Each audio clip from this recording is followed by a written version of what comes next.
गणेशोत्सवाच्या वादावर अखेर तोडगा. 31 ऑगस्टला अंतिम निर्णय.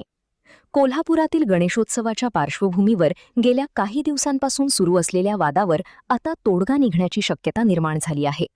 गणेश मंडळांचे आगमन एकाच दिवशी आणि अनंत चतुर्दशीला सर्व मंडळांचे विसर्जन एकत्रित करण्याच्या जिल्हा पोलीस प्रशासनाच्या आदेशाला तरुण मंडळे आणि गणेशोत्सव महासमितीने तीव्र विरोध केला होता. याच पार्श्वभूमीवर आज गणेशोत्सव महासमितीच्या पदाधिकाऱ्यांनी जिल्हा पोलीस प्रमुखांची भेट घेतली. या बैठकीत पोलीस प्रशासन आणि गणेशोत्सव महासमितीमध्ये सकारात्मक चर्चा झाली असून तरुण मंडळांनी मांडलेल्या काही प्रमुख मागण्या प्रशासनाने मान्य केल्याचे समजते. तर दुसरीकडे पोलीस प्रशासनाने घातलेल्या काही अटींवर तरुण मंडळांनीही सहमती दर्शवली आहे. त्यामुळे गेल्या काही दिवसांपासून निर्माण झालेला तणाव काहीसा निवळला असून गणेशोत्सवाचा वाद आता चर्चेतून आणि सामंजस्याने सोडवण्याच्या दिशेने वाटचाल करताना दिसत आहे. मात्र यावर अद्याप अंतिम शिक्कामोर्तब झालेले नाही.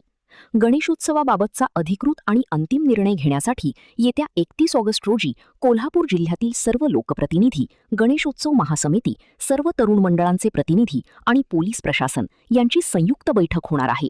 या बैठकीत गणेश मंडळांचे आगमन, विसर्जन आणि पोलीस प्रशासनाच्या अटींबाबत अंतिम निर्णय घेतला जाणार आहे.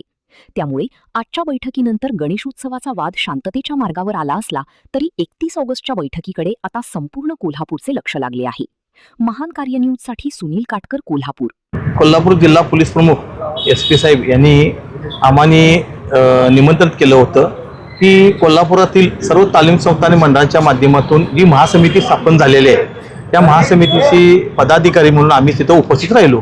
त्यामध्ये आज प्रशासनाबरोबर आमची बैठक झाली. त्या बैठकीमध्ये काही मुद्द्यांची चर्चा झाली. त्यामध्ये प्रामुख्याने एक मूळ मुद्दा होता की गणेश आगमनची मिरवणूक आणि गणेश विसर्जनची मिरवणूक ही कशा पद्धतीने आणि केव्हा काढायची याबद्दल चर्चा चालू होती. त्यामध्ये प्रशासनाने जाहीर केलं होतं 2 दिवसामागे की गणपती आगमन आणि विसर्जन ज्या त्या दिवशी करावं. पण त्यामध्ये मंडळांचा भ्रमनिरास झाला, कारण काही मंडळांनी खालीद तालीम संस्थेने गणेश आगमनच्या मिरवणुकीचं नियोजन केलं होतं. साऊंड्स असेल किंवा वाद्य असतील सगळे ते ठरवले होते. त्याबद्दल आम्ही प्रशासनाला विनंती केली की जरासं तुम्ही आम्हाला सहकार्य करा आणि ज्यांच्या मिरवणूक आहेत त्यामध्ये तुम्ही सूट द्या. कारण का तर हे सर्व नियोजन आधी केलेलं. तर प्रशासनाने बी काही त्यांचे मुद्दे आणि काही गोष्टी त्यांनी सांगितल्या. त्यामध्ये एक प्रामुख्याने त्यांनी सांगितलं की आगमन मिरवणुकीला आमचा कोणताही विरोध नाही, फक्त वाद्य पारंपरिक असावे. त्यामुळं थोडक्यात आमची तशी मागणी मान्य झाल्यासारखं आहे.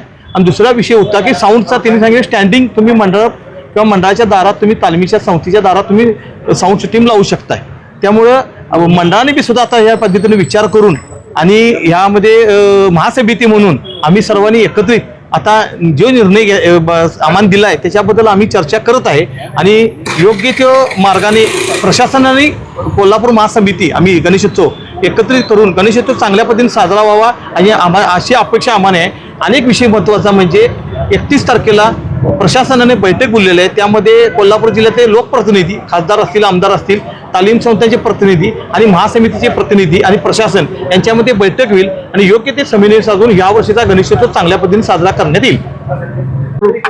गणेशोत्सव महासमितीच्या मार्फत आज SP साहेबांनी आम्हाला इथं सर्व कार्यकर्त्यांना बोलवलं आणि त्यांनी आम्हाला सांगितलं की बाबा कुठली गालबोट लागू नये, कुठलंही हे तक्रार होऊ नये, अशा पद्धतीने आपण तिथं मिरवणूक काढा. तर आम्ही पहिल्यापासूनच ठरलेलं आहे की जे महात्मा रोडला जे आहे जिथं जे गोंधळ होतोय किंवा सरकत नाही, तर आम्ही सगळ्या मंडळांनी ठरले की बाबा एक 5 मिनटं थांबली की परत आपण मिरवणूक पुढं घ्यायची, जेणेकरून प्रत्येकाला महात्मा रोडला जायला संधी मिळून दे. तसेच गंगावेचे जे पंचगंगा तालीम आणि मी वारंवार बी आमचे कार्यकर्ते बी सांगतात आणि मी बी सांगतो, गंगावेचे नदी आहे तो मार्ग आम्हाला चालू करून मिळावा अशी मी प्रशासनाला अक्षय कळकळीची विनंती करतो. कारण तो मार्ग जर चालू केला तर बरेच लोक तिथं थांबलेले असतात बघायसाठी की गणपती इथं येणार.